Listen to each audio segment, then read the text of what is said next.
aulinha rápida sobre o que é o DNA e sobre algumas características deles. O DNA é o ácido desoxirribonucleico, é uma molécula presente no núcleo das células de todos os seres vivos e que carrega toda a informação genética de um organismo. Tá?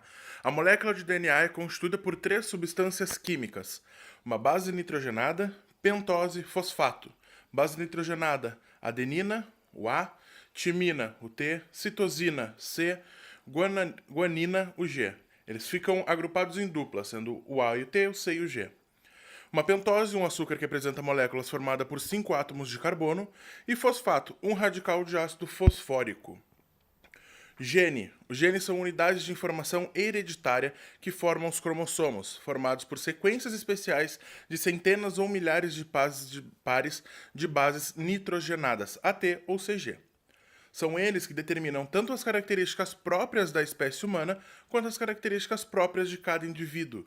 Os genes especificam as sequências de aminoácidos que servem de base para a síntese de proteínas celulares. Essas proteínas, em geral enzimas, atuam na estrutura e nas funções metabólicas das células e, consequentemente, no funcionamento de todo o organismo. Cromossomos. As diferentes sequências de DNA formam os cromossomos. O ser humano possui 46, 23 recebidos do pai e 23 da mãe. Cada par de cromossomos é composto de inúmeros genes. Esses 23 genes sendo do pai e 23 da mãe que garantem a variabilidade genética, o que não acontece em seres assexuados, que eles têm sempre a mesma carga genética. Então o DNA deles é igual, eles são como se fossem clones. Genoma. O genoma é toda a informação hereditária codificada no DNA de um organismo ou no RNA, no caso dos vírus, né? É o conjunto de todos os genes de determinada espécie. O sequenciamento de DNA, ou genoma, é a técnica usada para determinar em que ordem as bases nitrogenadas se encontram no DNA.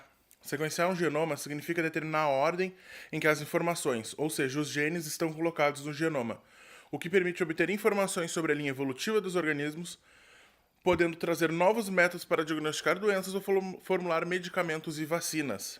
Por isso que agora no Covid a gente fala tanto, sequenciar o genoma, porque isso é o principal para a gente conseguir uma vacina.